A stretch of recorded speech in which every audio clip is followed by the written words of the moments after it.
तर सर्वात आधी पाणी शोधायचं काम चालू केलं आहे. पाणी शोधलं, नारळाच्या पद्धतीत त्यांनी पाणी शोधून दिलं. ती जागा फिक्स करून आता त्या जागेवर आता पूजा विधिवत करून घेतली. विहीर खणायची म्हणजे तेवढं सर्व करायलाच पाहिजे. आणि छानपैकी चांगल्या मुहूर्तावर तिथे आपण मस्तपैकी नारळ वगैरे, बत्ती वगैरे लावून, अगरबत्ती वगैरे लावून तिथे विधिवत पूजा करून घेतली. विहीर खणायची स्वतंत्र असा खूप दिवसापासून विचार चालू होता. तो शेवटी यावर्षी फायनल केला. 2024 मेमध्ये विहीर करायचा प्रोग्राम चालू केला. नारळ वगैरे फोडून, प्रसाद वगैरे वाटून कामाला सुरुवात करायची चालू झाली. परब कॉन्ट्रॅक्टर म्हणून आहेत, त्यांना हे काम दिलं होतं. वेळेवर ते काम करायला सुद्धा आले. जवळजवळ 14 मे रोजी कामाला सुरुवात झाली. 14 मे 2024. सोबत त्यांच्या 4 कामगार होते आणि ते स्वतः खूप मेहनती माणसं, गावातलीच माणसं होती. आणि त्यांनी सुंदर रीतीने कामाला सुरुवात केली. कडक ऊन पण होतं, त्यामुळे पाण्याची सोय त्यांना वारंवार करून द्यावी लागत होती. पाणी, कोल्ड ड्रिंक असा सतत 2-2, 3-3 तासाने मारा चालू होता. घरात फ्रीज असल्यामुळे त्यांना थंडगार पाणी मिळत होतं, त्यामुळे ते खुश होते. कडक ऊन पडलं होतं. 1 रिंग पडली, दिवसाला 1 रिंगच असं त्यांचं टार्गेट होतं. आणि तसंच असतं, ते त्यांच्या पद्धतीत ते काम चालू करत होते. 1 रिंग मारली, त्या दिवसालाच 1 रिंग तयार झाली. जिथे थोडी घळण होती त्या बाजूने चिरे लावून घेतले आणि एक सपाट असा पृष्ठभाग त्यांनी तयार केला. जे काय माझे एक्सेस चिरे होते तेच वापरले, त्याच्यामुळे थोडा खर्च कमी झाला. दुसऱ्या दिवशी येऊन दुसऱ्या दिवशीच्या रिंगेचं काम त्यांनी चालू केलं. खोदण्यासाठी मशीन वापरली होती, त्यामुळे त्याचे कष्ट त्यांचे थोडेसे कमी होत होते. अतिशय मेहनतीचं काम मित्रांनो. वर उन्हाची झळ पोचू नये म्हणून शेड घातली होती.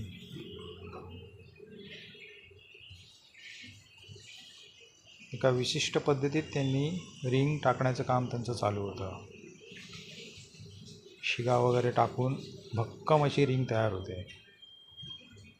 दुसऱ्या रिंगीनंतर हे तिसऱ्या रिंगीचं काम चालू झालं होतं. 3रा दिवस उजाडला होता.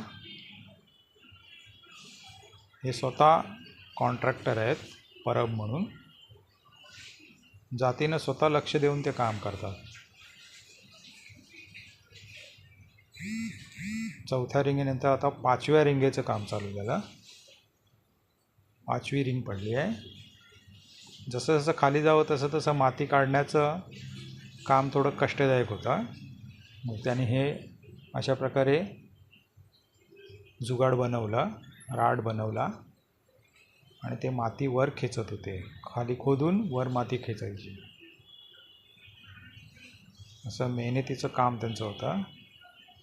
करता करता 8वी रिंग पडली आणि 8व्या रिंगीला थोडं पाणी लागलं. वाव, प्रचंड खुश झालो आम्ही सर्व.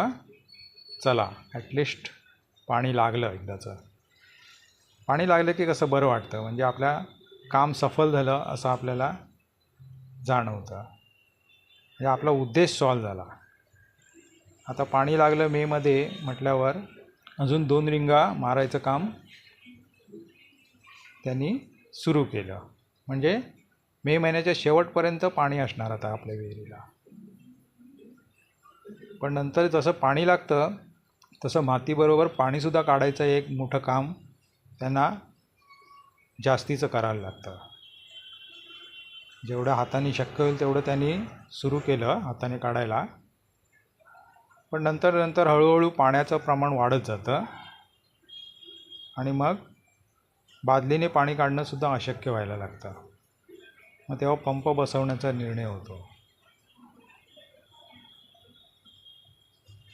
शेवटी मला पंप बाजारातून आणायला लागला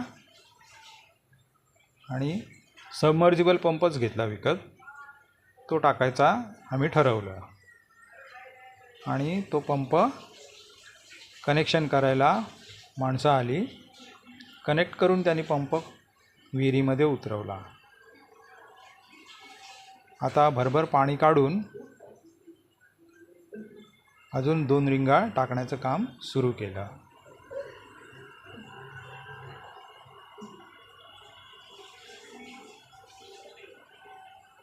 आणि सरते शेवटी 10 रिंगा पडल्या. सुंदर झरा पण दिसू लागला पाण्याचा आणि पाणीसुद्धा यायला लागलं. विहिरीला कठडा पाहिजे, म्हणजे कठड्याचं काम पण झालं पाहिजे. मग कठडासुद्धा सायमल्टेनियस बांधून घेतला.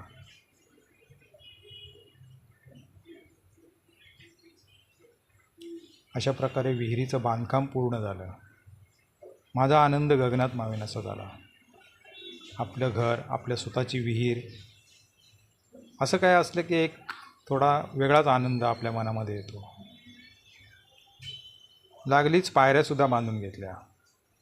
थोड्या कच्च्याच आहेत, नंतर पक्क्या करू, कारण मुंबईला निघायचं होतं म्हणून थोडी घाईसुद्धा झाली होती. 15-16 दिवस लागले या सर्व कामाला. मध्ये पाऊससुद्धा येऊन गेल्यामुळे काम थांबलं होतं. चला, शेवटी काम झालं आणि आता आपल्या टीमची ओळख करून देऊ. हे परब कॉन्ट्रॅक्टर जातीनिशी स्वतः विहिरीवर असतात बांधकाम होताना. आणि हे त्यांचे सहकारी कृष्णा पाटकर, आमच्या गावातलेच आहेत. हे गावकर आणि हे परब. सुंदर काम केलं. धन्यवाद, धन्यवाद सर्वांचे. Bye bye.